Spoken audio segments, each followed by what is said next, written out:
Welcome back, my favorite artists. This week in Mrs. Mayo's virtual art studio, we're going to create one of my favorite lessons, which is winter birch tree landscapes. There are several big ideas in here. I hope to see all of them within your work of art.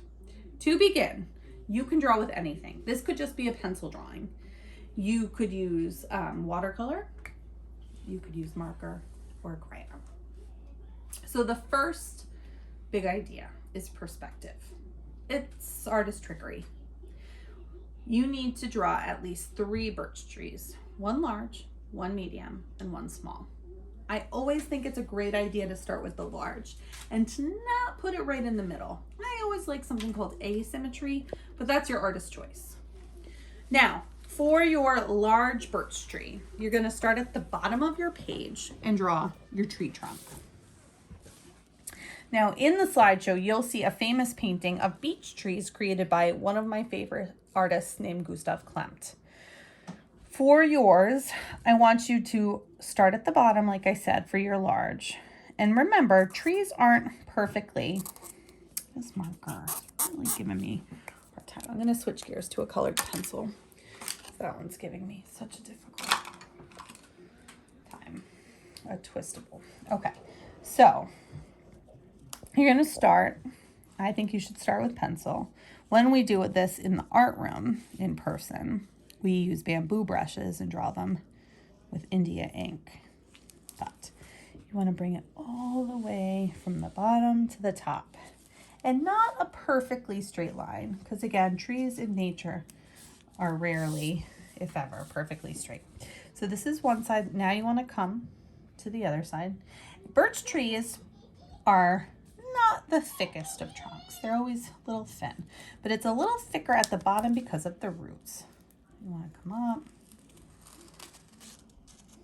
Cool.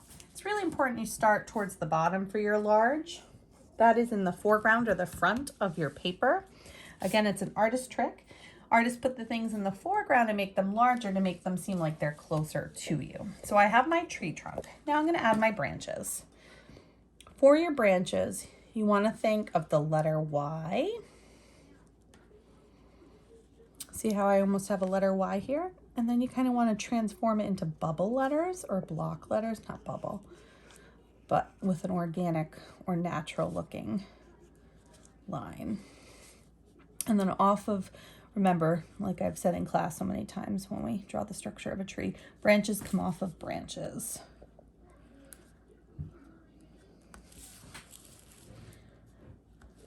So there's one, and then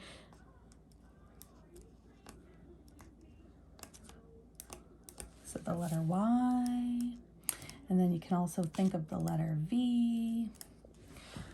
That's what I see often when I'm looking at a tree.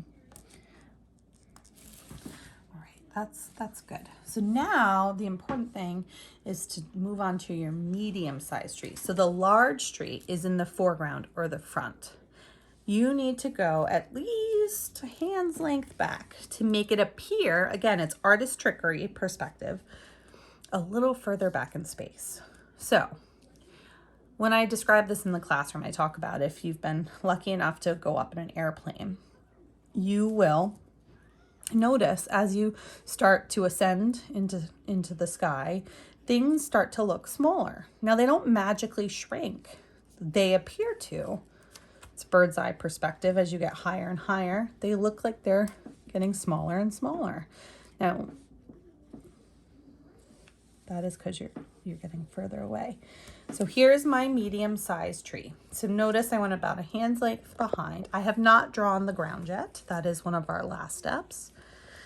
It's a little thicker at the bottom.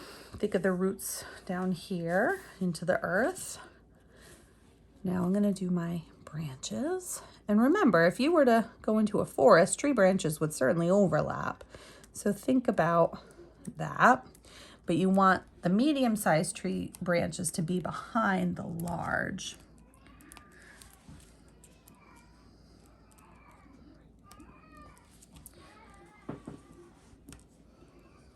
And again, the letter Y. So I have my large, I have my medium, now I have to draw my small. Now you certainly could do another medium tree over here. You don't have to just do 3, you could do as many trees as you like. But for the sake of time for the video, I'm only going to draw 3. So I have a large, medium, and now small. So the small has to be rather a little further back than the medium. So think of another hand's length. And it's going to be even smaller. Now in class, sometimes for the small, we make them just a black silhouette because part of perspective is you see more details in things closer to you, and as they get further away, you can see less and less. So that can be something called atmospheric perspective too, where the colors sort of change as they appear further away. So these are in the background. So we have the large tree in the foreground or the front of the paper, and then we have the small tree in the background. So now I have my large, medium, and small. Now, a really important step is the horizon line. The horizon line is where the ground, in this case, meets the sky. And you want it to be behind your trees. So why I draw the trees first is because if I had the line first and the line went through the trees, it wouldn't make visual sense. So I'm thinking of clumps, trees, which are a hill going up. So I have my line there. Now, if you want to make it a sunset, you could have the sun going down. I never want to see a sun in the corner of your paper anymore. It's not what it looks like. It doesn't often, we can't usually see it like this either, but it's a little more realistic. Going down behind my trees. I actually do want to add another tree over here. I think I have time. So, and these are erasable twistables. So it's a really good idea because again, you don't want your horizon line going through your tree. It wouldn't make visual sense. It's a good idea for you to start with pencil. And again, further away, less details, and the branches and the trees that are closer would go in front of the other. The moment you start using these rules of perspective, your art will certainly look more realistic. Now for the birch.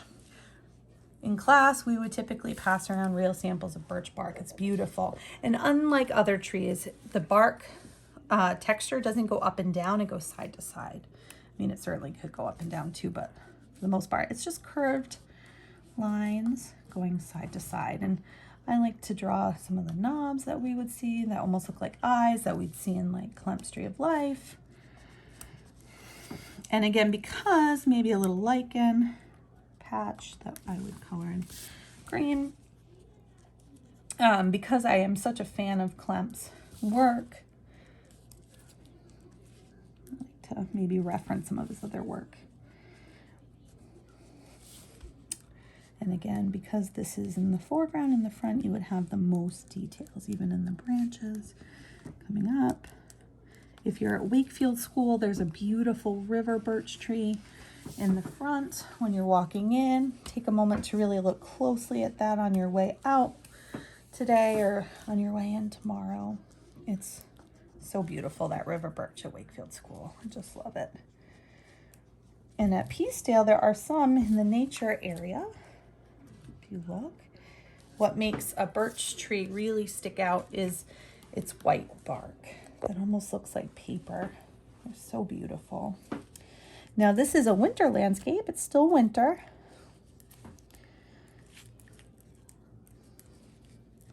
So my ground is actually going to be white. You can color yours in if you want.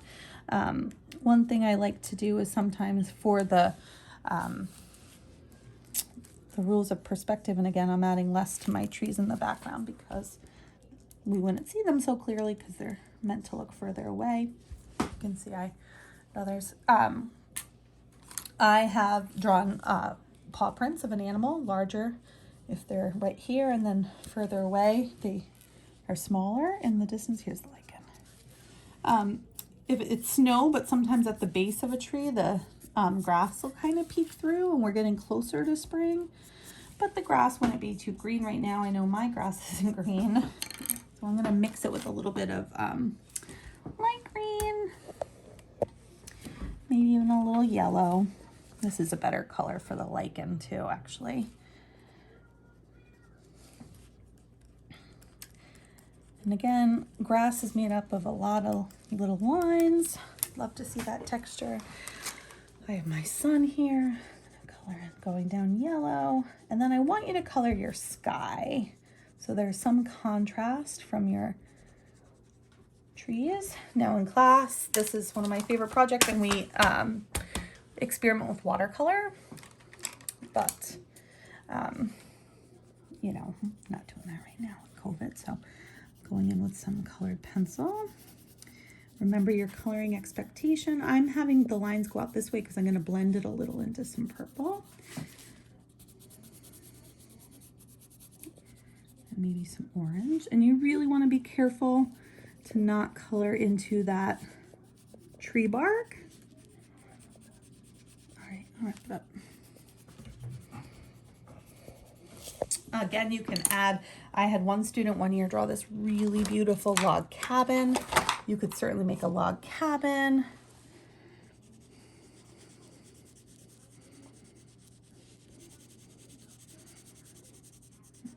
I would probably not rush into purple like I just did. It's more. Sorry, I'm getting a little too into this.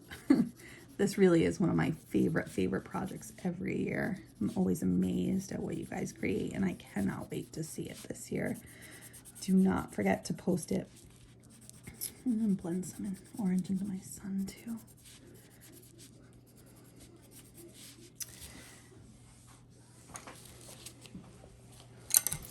All right, I'm gonna stop there for the sake of time.